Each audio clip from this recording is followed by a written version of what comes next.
I need to learn how to unmute my mic. Welcome back to Starcast Circle Marks. My name is Ryan. Welcome to this special edition show. I apologize for the terrible audio quality if you're listening here. I'm literally just using my AirPods here today. I'm literally in Dallas. I'm not in West Texas right now, so I'm away from where all of my stuff, and I thought, oh, I don't need to bring it in, my audio equipment. I won't need it. I'll be back on Sunday night.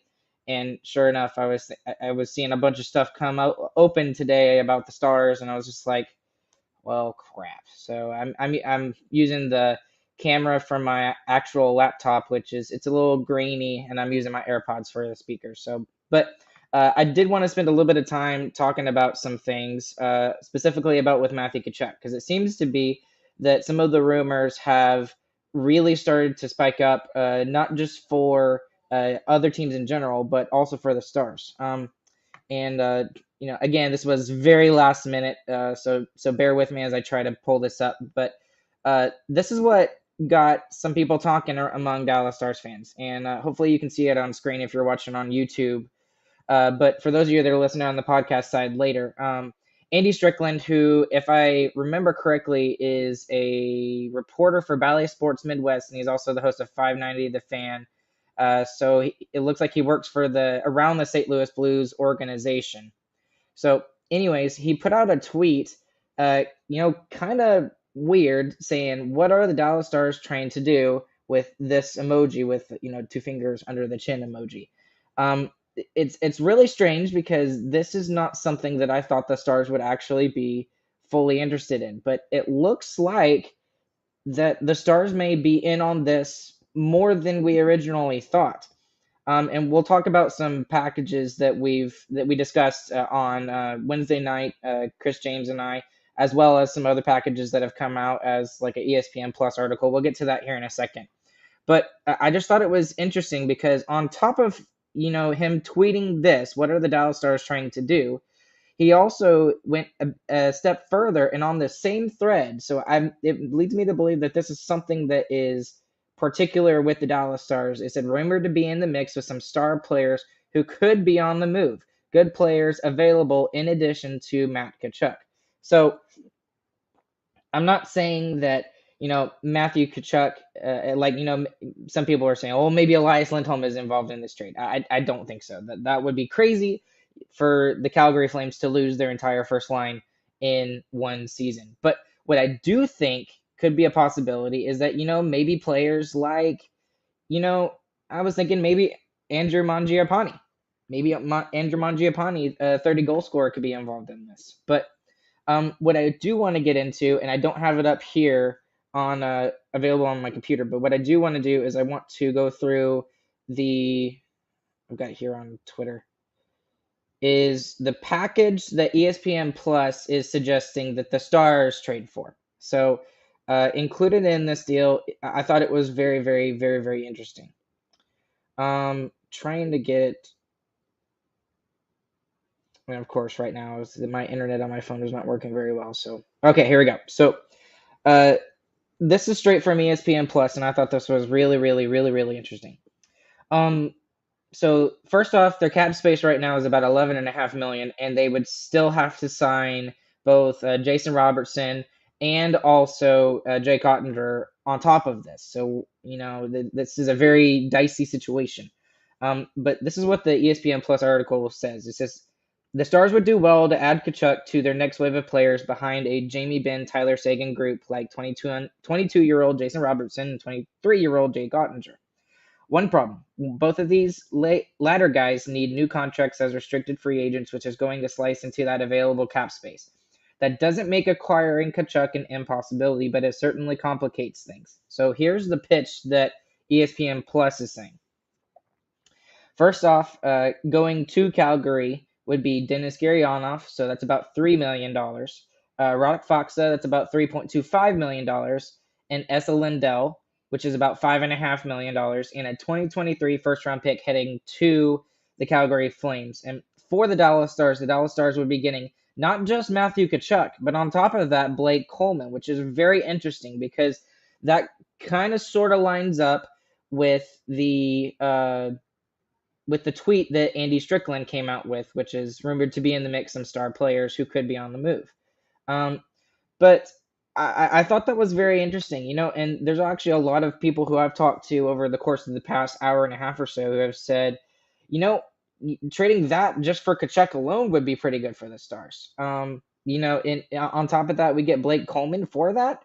Yeah, certainly, certainly, certainly. Um, Here's my problem with this pick. I mean, obviously, I would love Matthew Tkachuk. That was the first question I asked Christian James on our latest episode. That of course we would love Matthew Tkachuk to come and be on the Dallas Stars, and also to have Blake Coleman. That would be awesome to have a homegrown Texan playing for the Dallas Stars. That'd be so cool. My problem is specifically with Lindell. Okay, if we include, I understand why it's included in this deal. It would bolster the defense for Calgary, and it would also be really bad for the Stars. And here's my reasoning, because I know that a lot of people think that Lindell is overpaid, but I don't necessarily. I think he may be a little bit overpaid, but I don't think he's grossly overpaid. What worries me about him is that if we trade him, that's two guys from our defense last year that are just completely gone off the books. I mean, John Klingberg and Esa Lindell. I mean, for the longest time, they were our top pairing. And if we don't have Esa Lindell, that really hurts our defense. And I mean, if we're trying to go back to the Lindy Ruff era where we're more about offense and we're more focused on offense, then great. Then that this is the right move if you're Jim Nill. But all indications looking at it, and especially with the article that Saad Youssef did with Tom Gillardi, and also I think he talked with Jim Nill as well. They want to keep that defensive identity of their team while trying to get the most out of the players that they have currently. Now, maybe with this Matthew Tkachuk thing, that changes everything, and that's out the window and all that. But I still believe that the Dallas Stars are trying to keep that defensive identity. And then with this trade, that really, really hurts. Now, the other problem I've also heard people say is, oh, well, if we trade Esa Lindell, then we can always go find somebody to replace him with. Well, who? If this was done, prior to free agency, then maybe, because there would be players available that you could go after and maybe pay a little bit less for an Esa Lindell-like player. But I just don't think that there's a player available strictly with free agency that you could go out there and replace the kind of things that Esa Lindell does. And I think he's grossly undervalued by Stars fans. And that's my personal opinion. You can disagree with me if you want to or not. But I just think he's grossly undervalued by Stars fans. And Esa Lindell has been one of my favorite players for a very long time. That's my only problem with this trade. Like, my only problem with this trade is because Esa Lindell is involved in this trade. Dennis Gurianov, I'm fine with moving on from him. Radek Faksa, I hate it because he's also one of my favorite players that I feel like is undervalued, but I also understand moving on from him despite the $3.25 million cap hit that he has. That's probably why he's going the other way.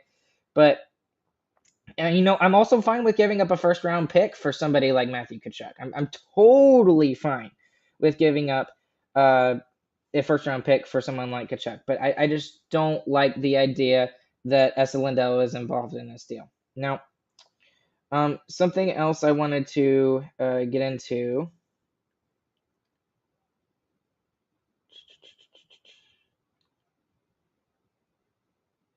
And I want to talk about the defense a little more because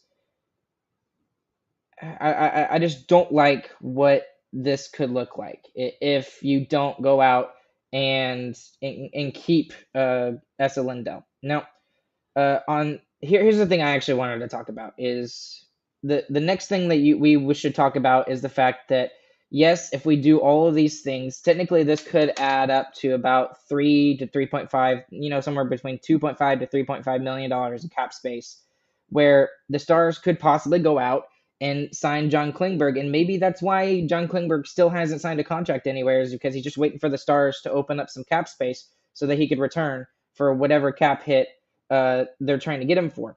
Um, First off, I don't know if John Klingberg is going to come back and sign for $5 million. That's a raise of what he was making from the 4.25 he was, but I still think that he's still looking for a 5.5 or $6 million deal. So it's a possibility that we could trade, do that trade, and then coming back we could go out and sign John Klingberg, and John Klingberg could come back to the Dallas Stars. But here's the problem with that is it's still not a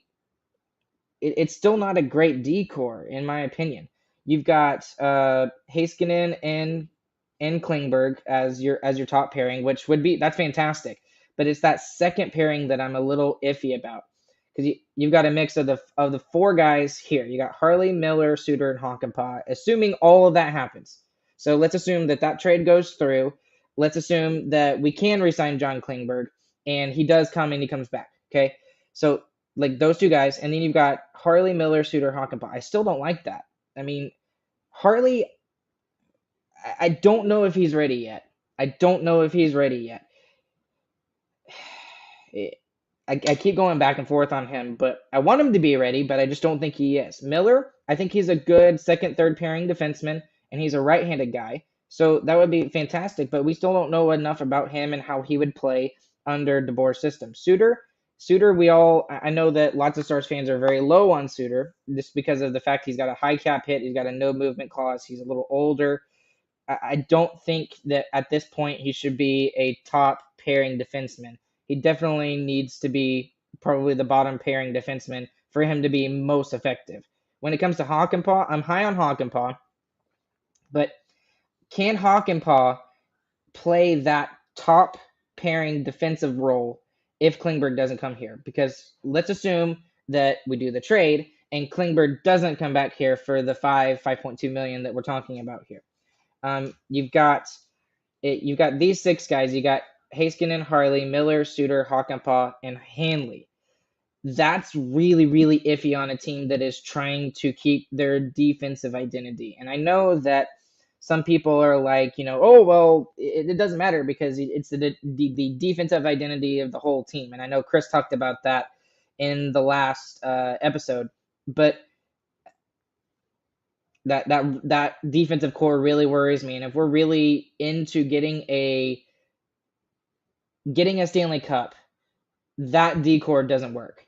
Doesn't work. Even with Klingberg on the decor, assuming he comes back, that's still, reaching a little bit, if you ask me.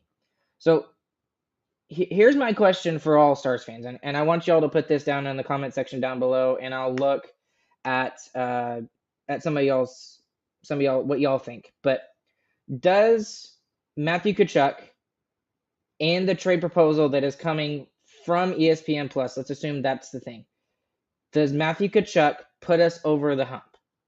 And what I mean by over the hump is, are we a Stanley Cup contender if we get Matthew Tkachuk with that deal? And if you ask me, that I don't think that puts us over. And specifically because we lose Esa Lindell. That's the key piece, if you ask me. But that's just me. But I don't know what you guys think. Let me know what you guys think down in the comment section down below, and I will go over those as we go forward. Twitter has been ablaze with some other trade proposals as well. So what I did want to get into, actually, you guys, is some other proposals that the same article is offering from other teams. So here's some other teams that are also in on Matthew Tkachuk, apparently, and where Matthew Tkachuk wants to possibly go. Blues, Preds, Devils, Vegas, Panthers, Rangers, Islanders, Red Wings. Some of those make a lot of sense. Some of them don't make any sense whatsoever. So first things first, Vegas does not make any sense because they literally just traded Max Pacioretty for literally nothing, along with Dylan Coghlan, who is actually a really good right-handed defenseman in my opinion. But anyways, these are some of the offers that these teams are offering up according to ESPN Plus. The Blues are offering up Jordan Kyrou and a first-round pick. That's a great deal right there, if you ask me. Just straight up, Tkachuk for those two guys, yeah, I think that's great.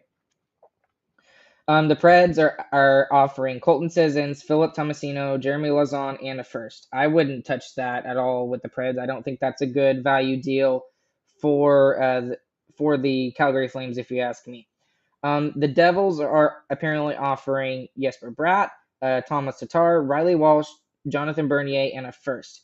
That's a lot of quantity over quality. And personally, if I'm Calgary, I'm still thinking we could make a playoff push. So, I mean, Jesper Bratt's a pretty good player. He's been meh, I guess. He's still got a good upside.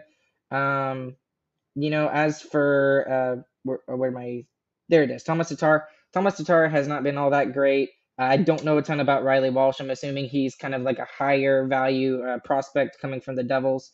Jonathan Bernier, he's been hurt. He's had some injury issues over the past couple of years, and I think it's probably just to make the cap work. That's probably why he's headed to Calgary. And then the first round, I don't know.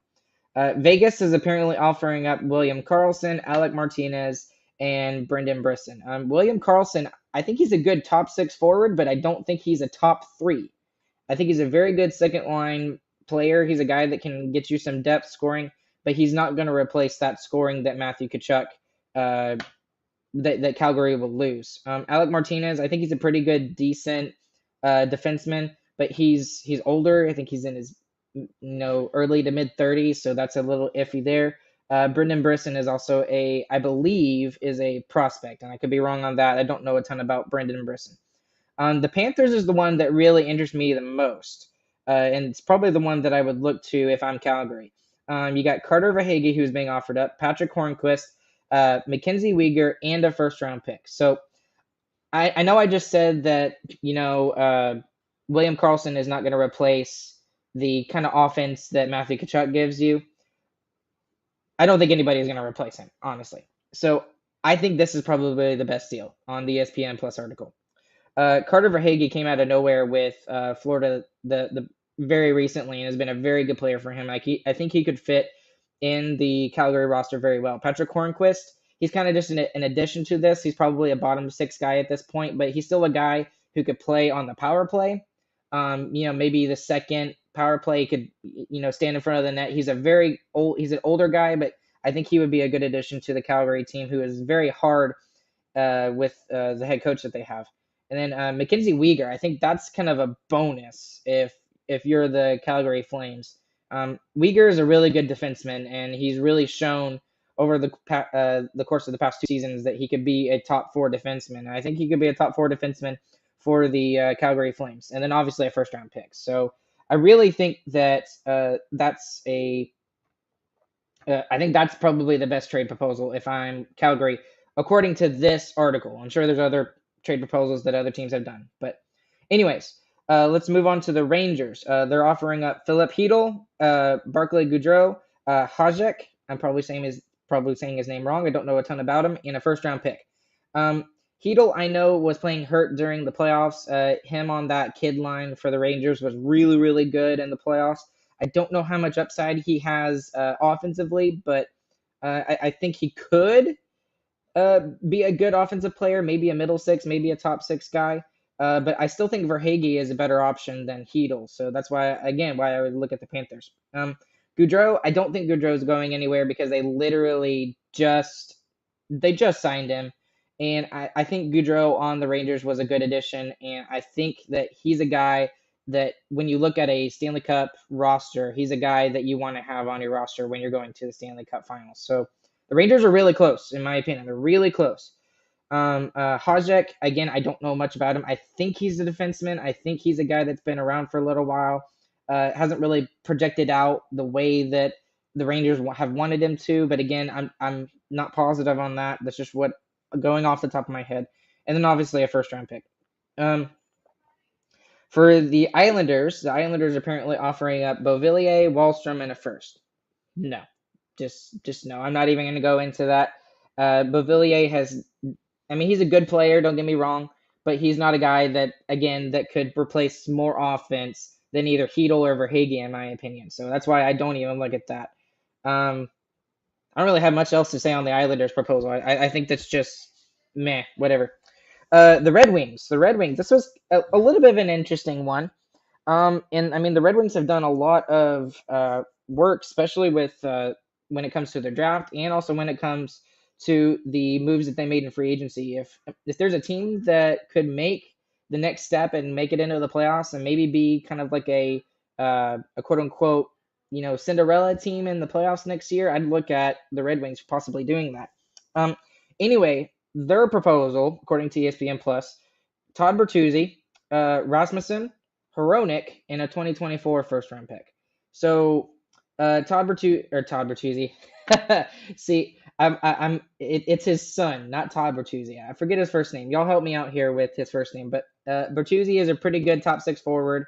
It could be a good addition to the Calgary Flames. Rasmussen, again, another good addition that I think would work really well with the Calgary Flames. Hronik, a guy who was kind of forced by the Red Wings over the course of the past several years to kind of play in their top four. I think he would be better as a kind of like the second pairing. Thank you, Delta.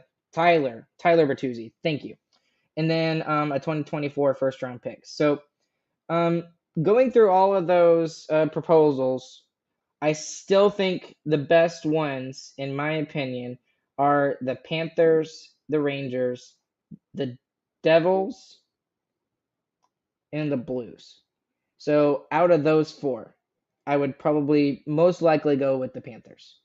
Verhage, Hornquist, Uyghur, and a first round pick. I particularly like all the players that the Panthers are offering up, and I think it would be really good for the Panthers to trade that. So I don't know if. See, I still don't know this if it's worth it for the Stars to go and do this.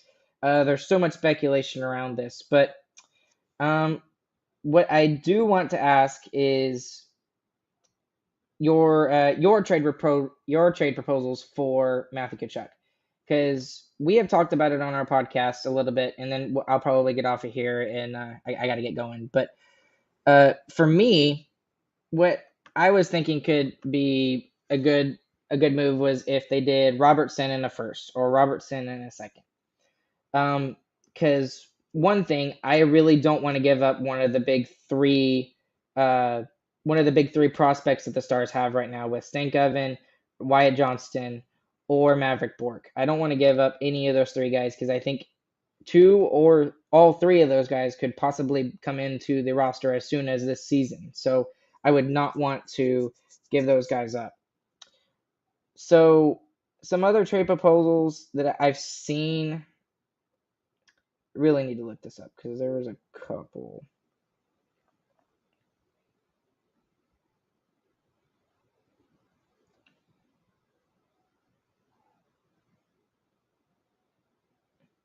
Sorry if I'm being quiet, guys. I'm trying to find some proposals that I've seen. Oh, by the way, it's Jason Robertson's birthday. That would suck.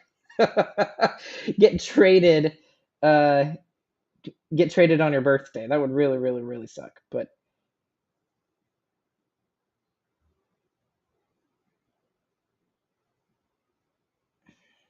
okay. Well, let me just get into some of y'all's comments because I can't seem to find any of the trade proposals that I had earlier. So let's look at some of y'all's comments and then we'll probably get off on here. There was a really interesting comment that I saw earlier that I wanted to get under.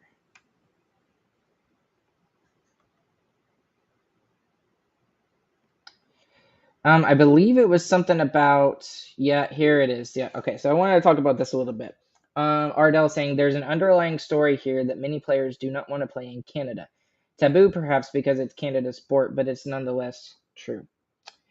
Um, I think there's something to that, Ardell. I really do. I agree with you.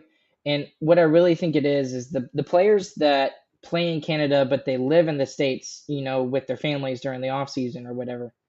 I think it was really rough for them the past couple of years because, and I'm not getting into the whole debate about COVID and everything like that, but it's very obvious to see the difference between the way the United States handled it compared to the way Canada handled it.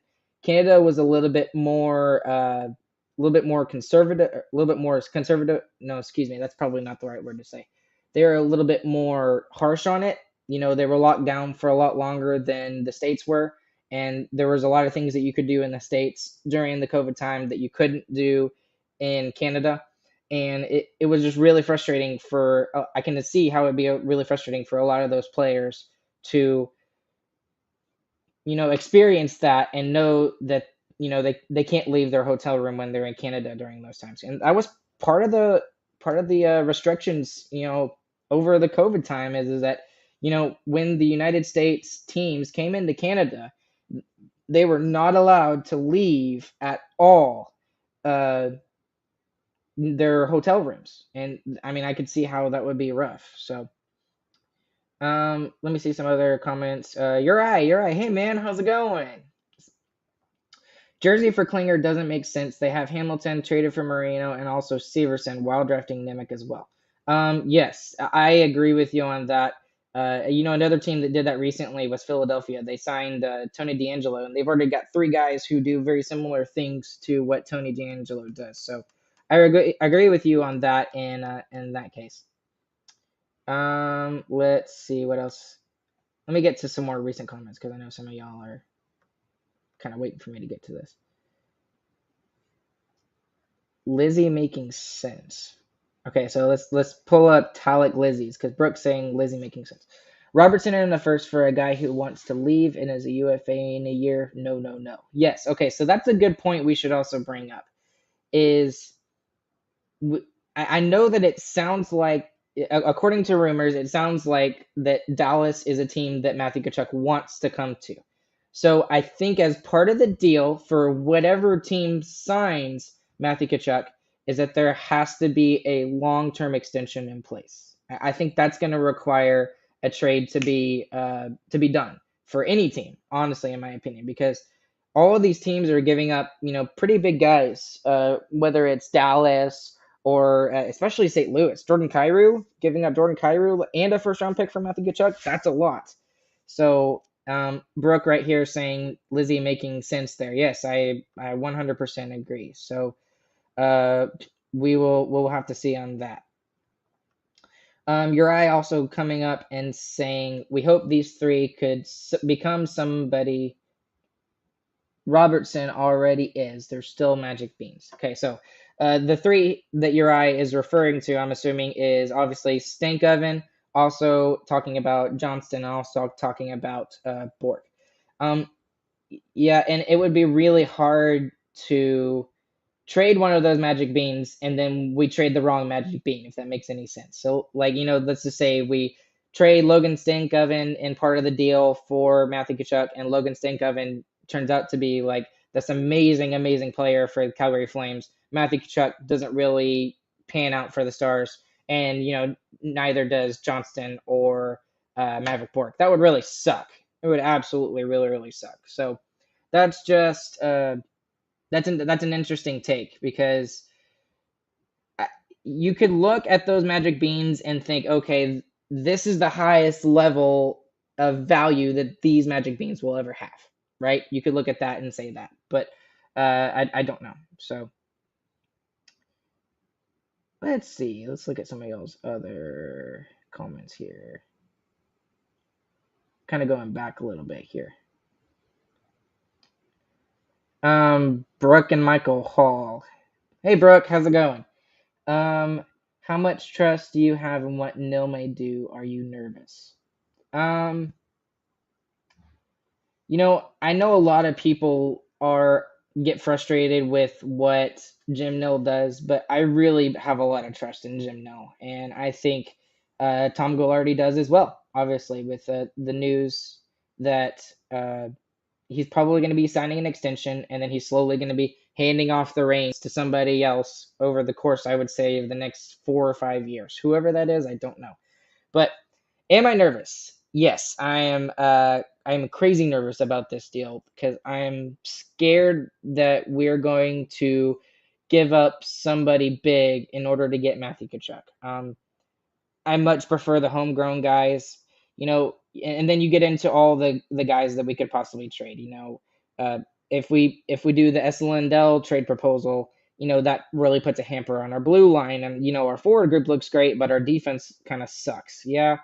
And then, what if we trade Robo in a first or Robo in a second for Tkachuk? Well, there's no promise that Matthew Tkachuk can slide into that first line and have the same chemistry with Rope and Pavelski like Robertson did. There's no guarantee that that's going to happen. So I'm really nervous. If a trade had to happen, I would really like to see the Lindell deal. I think that's what's gonna. I think that's the deal that I would like to see the Stars make if we are going to get Matthew Tkachuk. I know that puts a hamper on us, blue line wise, but I really think that it's easier to replace Lindell than it is to replace Jason Robertson. I think you can find a defensive guy, and maybe Colin Miller is that guy for the Stars. We don't know at this point, but there's just a lot of questions if you make that trade that Colin Miller can't be that for the Stars defensively, and there's just a lot of questions defensively. So that's just my opinion. I still think the best course of action, guys, is that we don't even do anything.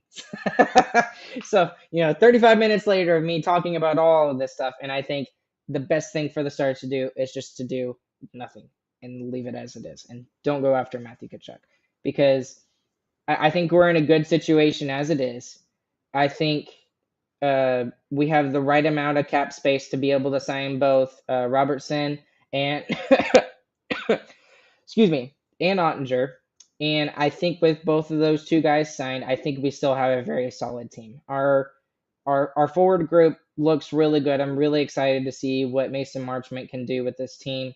Colin Miller was a sneaky good pickup, and I think that it's more balanced that way rather than giving up all these, especially Lindell in particular in that trade proposal, and making our defense look really, really, really, really bad, in my opinion, if we did that deal. So that's just me. And one last thing before I cut it off, because I got to get going here in a little bit.